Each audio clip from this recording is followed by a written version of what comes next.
episode number 254 of the Wholesome Fertility Podcast. My guest today is Amira Posner.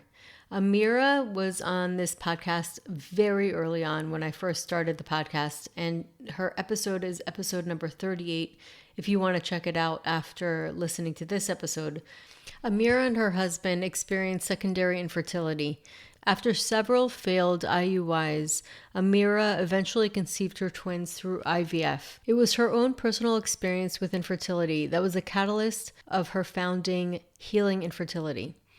Amira is a therapist with a private practice in Toronto, Ontario. Amira has both a Bachelor and Masters Degree in social work from the University of Manitoba. She works with individuals and couples who are experiencing fertility challenges. She developed and now facilitates the Mind-Body Fertility Group and co-facilitates the Online Mindfulness Fertility Series. Amira is a certified hypnotherapist and Reiki practitioner. She supports couples worldwide. Welcome to the Wholesome Fertility Podcast. I'm Michelle, a fertility acupuncturist here to provide you with resources on how to create a wholesome approach to your fertility journey.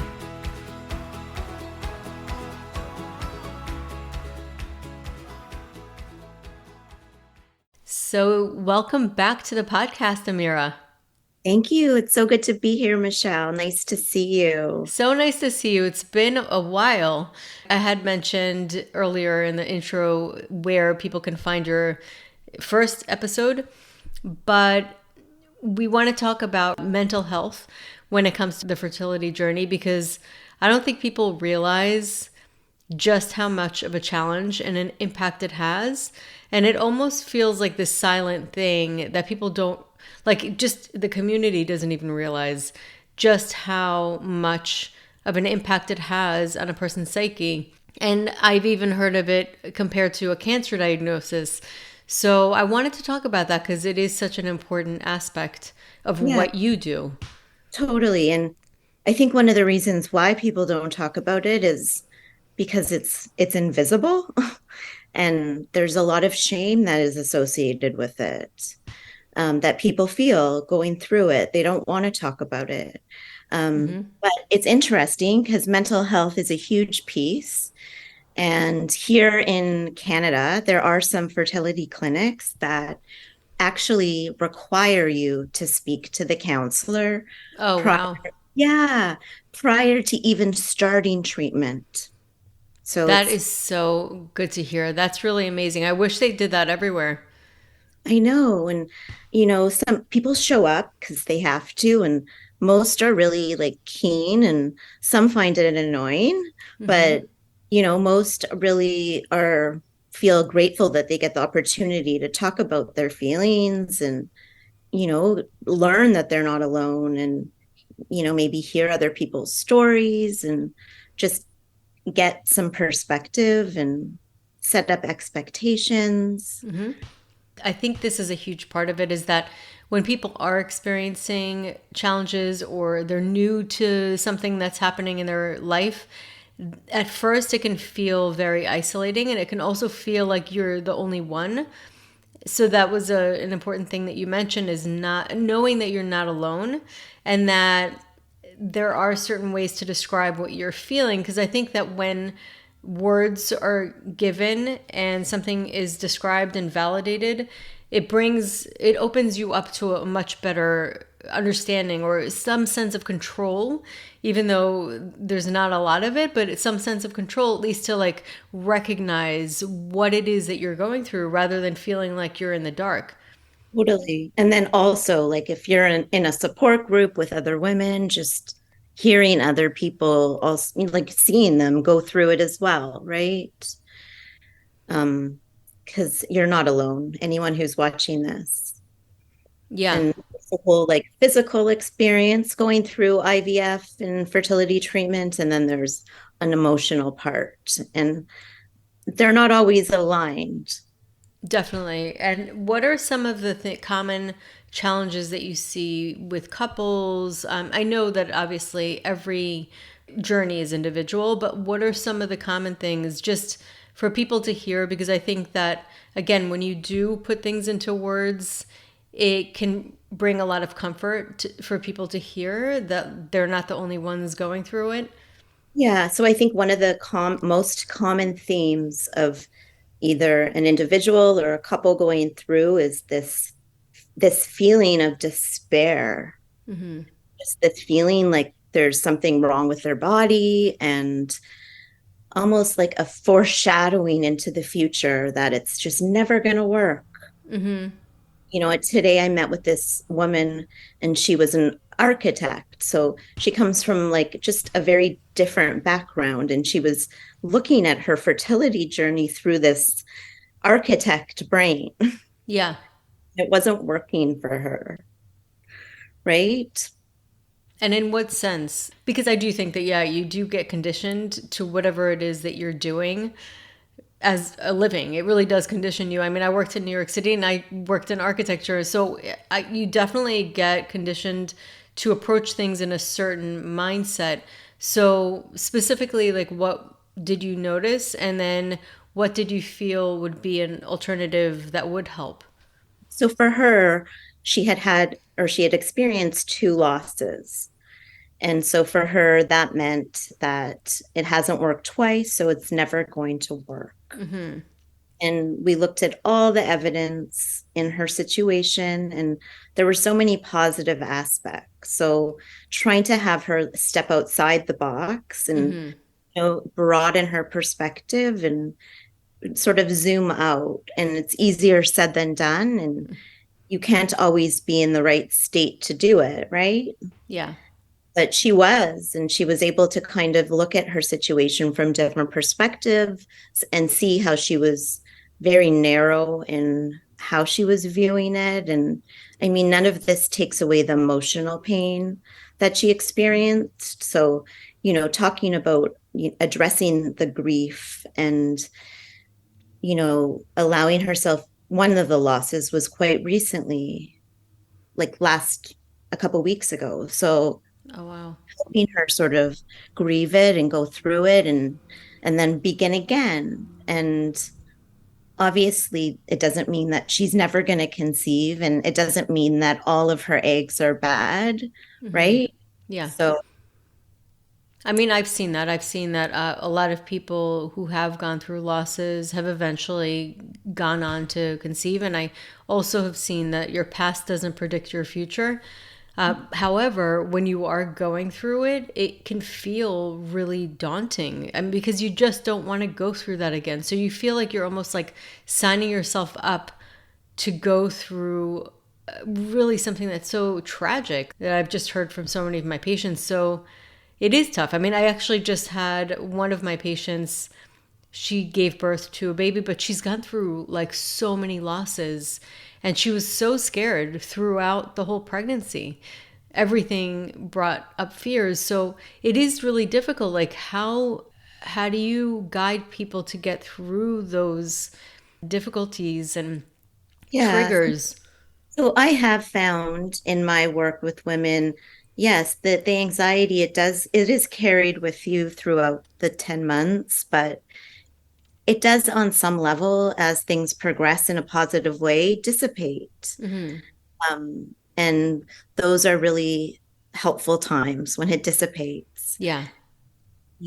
One of the techniques that it is really helpful is mindfulness, just helping you use your mind not to take you down that rabbit hole or to catastrophize, but to allow yourself to rest in just knowing that right now in this moment, everything's okay right now, right? Right. And to be more present where you are, and almost like to compartmentalize your experience, right? So whether you take it in trimesters or weeks or half days or by the hour or by the breath, Yeah.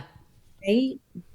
Definitely. I think that sometimes getting that permission from an outside source is huge, because you just, you almost feel like you have to worry. You feel like worrying, if you stop worrying, something's going to happen. That's kind of like that cycle of like you almost have to be alert so that nothing bad happens. You know, it's kind of like those little meanings that we create. Yeah, it's like a cushioning, right? Like, let Mhm. me just prepare myself.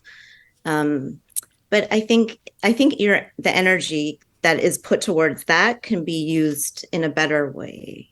Oh, And 100%. Easier said than done. yeah, it starts in like little small steps. Yeah. And like not allowing yourself to go online on certain forums and use all of your time there.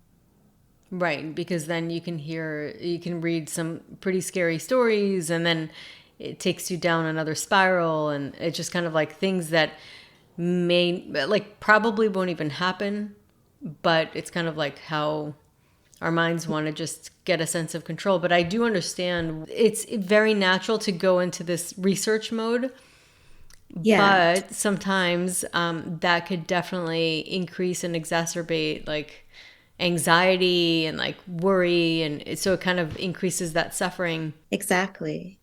Yeah. And like most people recognize that. And this woman that I saw, the architect, recognized it. So, um, yeah, just kind of being gentle with yourself. And And do you find that even just the validation too, because like sometimes people go through all kinds of challenges and they almost don't validate or allow themselves to grieve or allow themselves the feelings because they feel even maybe shame with those feelings. And so just allowing that validation of being with what they're going through in its entirety, yeah, it feels like liberating. it is. And it's so helpful to somebody who has never done that before, or someone that comes from maybe a culture where like talking about their feelings wasn't allowed, or putting the words to what's going on. And yeah, it's a really nice to be able to sit on the other end and be a part of that.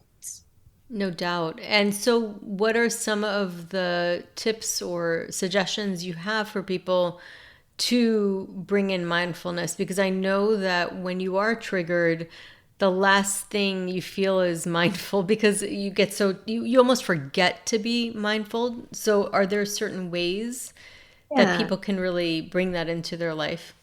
Yeah, I think it's a practice, and what we practice grows stronger. And you're right, it's not going to be an immediate thing. And it's something that you can practice in advance of like events or going out in the community where you sit with yourself and you can do a meditation. One of the ones that I find particularly useful is the loving kindness meditation. I love that. Yeah. And that's something then that you can repeat to yourself and just generate a feeling of love and kindness to yourself, which is probably the opposite of what you've been feeling. Mm-hmm.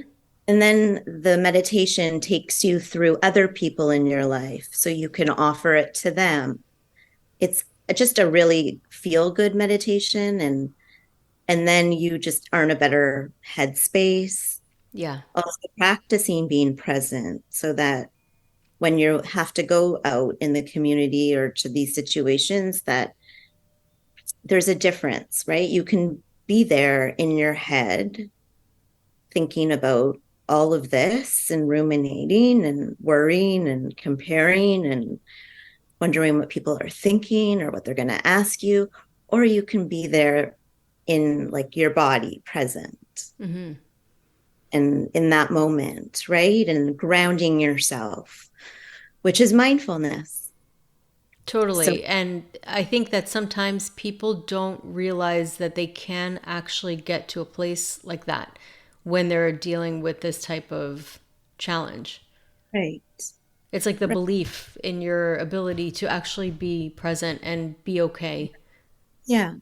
Yeah. There's a lot of like anticipation and thinking about, oh my gosh, this event is coming up, or what if somebody announces something? Then when it really happens, it's different. There's just a lot of weight to it in our minds, if that makes sense. Yeah, for sure. and the 2 week wait. So it's kind of like this perpetual, like every month thing where people are just not knowing like how to prepare themselves if in fact they do get their period. And it's kind of like this another cycle that can happen for a lot of people. And what are some of your suggestions on that? Yeah. So, yeah, everyone is different. And I think we like to take control and we want to know what the result's going to be. And this could be a time where I just know from my own experience, you would like symptom spot, right? Yeah.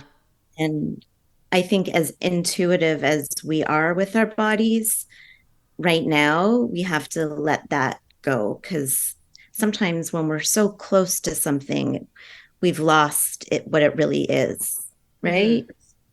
And so letting that go, like letting the symptom spotting go and not going on the internet and Googling and maybe not buying the test.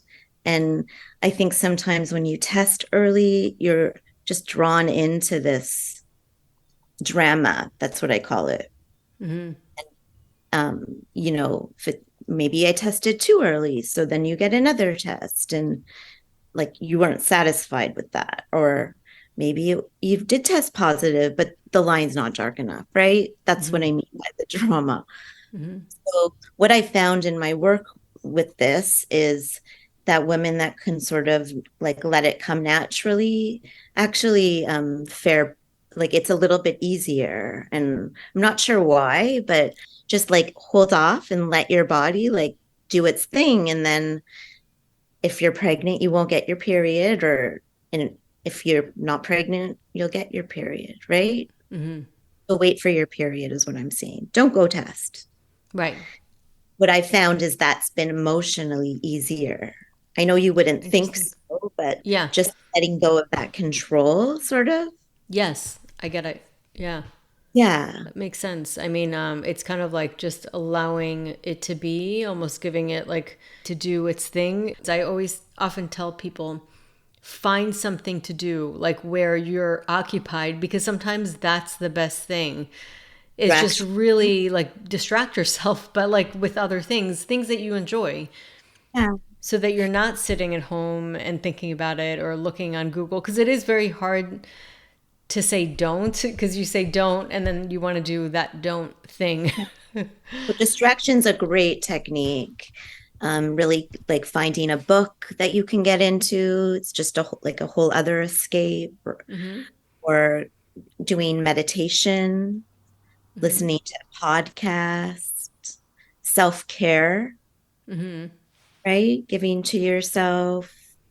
Um, Sometimes just being like watching a movie, letting time pass. Every moment that passes needs to happen for that little thing to, divide, the cells to divide. And it's not an easy time, right? Hmm. And Yeah. sometimes life revolves around those 2 weeks and our plans and whether we can go here or there. And Yeah, it's definitely really tough. I remember seeing one of my patients. She's so, so sweet. And her eyes looked puffy, and I wasn't sure if it was an allergy. And then she told me she was crying because she got her period. And it's just heartbreaking. It's really heartbreaking trying to be mindful, but sometimes it just is what it is. You feel what you feel. And it's really sad to watch that kind of perpetual, like monthly thing that happens.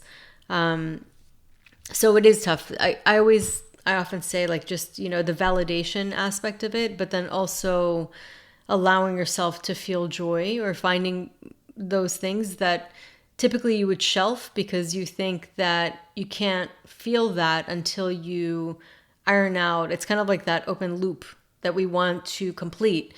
And we believe it's like a belief that we take on that we cannot feel joy. We could feel joy and sadness at the same time. exactly. Yeah, I that's beautiful. I exactly like we need to learn how to sort of coexist, right? Through Yeah. this, right? Doesn't mean it's going to go on forever. But I think your relationship to yourself is really important, right? Mm-hmm. 'Cause For sure. yeah. Do you find that through the therapy and through the mindfulness and the practices that people do get to a place, if not, I mean, obviously, there's always going to be this up and down when you're on the journey, but do you find that people do get to some sense of peace? Yeah, I do. Yeah, it's really nice. It just, they get a little tool belt of tools that they can put their anxiety into in a healthier way, Yeah. especially in my group, because it goes for 6 weeks. Mm-hmm. So the first session, you could see like everyone's just distraught and just in a not a great place. And then by the 6th week, their whole demeanor has changed. Yeah. It's really, really nice. Oh, I love groups for that reason too. It's just that, well, it's obviously you're leading it, but then having everybody share their stories and having that community and that connection is incredibly healing. There's nothing like knowing that you're totally understood. Well, of course, you've also been through the journey, but even just people knowing that there are people that are going through it like at the same exact time Yeah. could be really powerful. The same clinic, and then they go out for lunch after their cycle monitoring because they met, right? Yeah. So, on your journey, like what were some of the things that you found were most helpful for you and your husband? Where was the sort of moment or tool, specific tool that you found to be helpful? So my husband bought me this book that he just found at Indigo. It was called Inconceivable. So she's a woman that also experienced secondary infertility, and she wrote it, and it's kind of like her own story and how Mm-hmm. she was told she was never going to be able to conceive, and Mm-hmm. she was advanced age, and she basically was like, okay, and went away and created her own sort of routine and lifestyle changes. And then guess what happened? She conceived. Yeah. So then I read that and I was like, wow. Because unfortunately, when she was going through her journey, like IVF, I think was just starting, Mm-hmm. maybe it wasn't even around, or maybe it was around, but it just had started, and um, they didn't have the other options like they do today. Yeah. But like there I was going into IVF, and that helped me to feel like, wow, there's a lot of hope in that. And I can tell you it was really difficult. I was not helped. Right. Going through it was very hard. It was one of the most difficult periods of my life, and that's kind of what moved me to do this in my work. I knew if I get through this, this is what I'm going to do. I'm going to help others get through it. That's amazing. And yeah, because it's if only you had somebody like you guiding you through it. And I get it. When you go through something like that, you want to make sure that nobody else has to deal with what you dealt with. Yeah, I mean, they exactly. will, but they'll have support that you would have loved to have. Right. Yeah. Yeah. My journey like ended really happily, but it was really difficult. And how do you find that this impacts marriages? Can really impact marriages on all different levels, right? From couples just not being on the same page or one not understanding the other. Because it's, I think, very different from generally speaking, from male to female. Yeah, I've heard that. Yeah.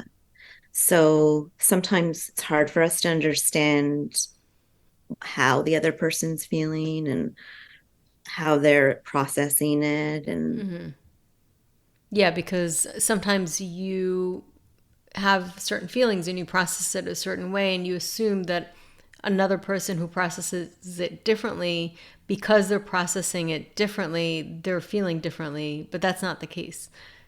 right. So helping them understand that. Yeah. And talk about the hypnosis. I do hypnotherapy as well. I love it. But talk to why hypnosis can really help on the journey. Yeah, so it's another technique that goes a little bit deeper into our subconscious mind. And as you know, that's where we store a lot of like our beliefs about ourselves and maybe things that have happened in the past that aren't conducive to right now what we're trying to achieve. So looking, helping you to go a little bit deeper and sort of change these beliefs. And in the group, I teach the women how to do self-hypnosis. But oftentimes I'll use it for treatment. And I use it mostly for two things, for helping women through treatment, like before the transfer, after the transfer, and through I like the injections and medication phase, or to help with the emotional aspect. Talk about self-hypnosis, just so because most people think like hypnosis can only happen listening to audio tapes or having somebody guide them.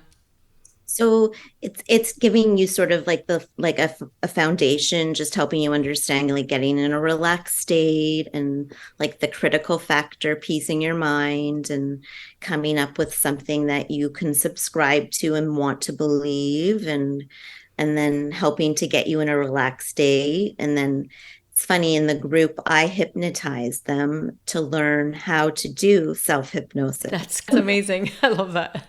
Yeah, so it's actually super easy, and people don't realize, but they're doing it to themselves every day, all day in a bad That's way. true. Yeah, no, it's a default. I always say like we're all born creators and we can create by default unconsciously, or we can create consciously and really choose what we want to create. And of course, there's nothing 100%. We're always going to have some defaults because we're just not always on, but there are amazing things that we can do just with our own consciousness and intention.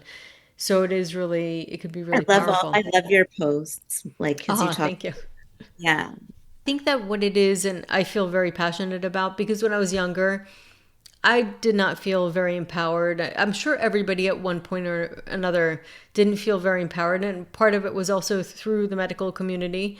And I'm not throwing any shade. My husband's a doctor. So like there's just a lot of different people that don't really understand, that there are many other ways to treat something. And so having that feeling of not really being empowered just in my life in general, it kind of starts a fire in you, just like you were saying before.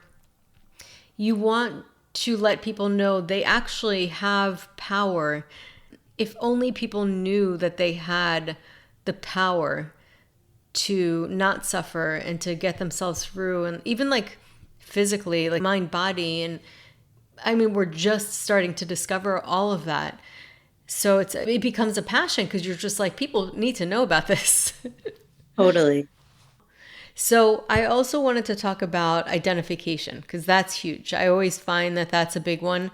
That's why I don't like the I word specifically because first of all, it's not always accurate because like the term infertile means that you cannot conceive.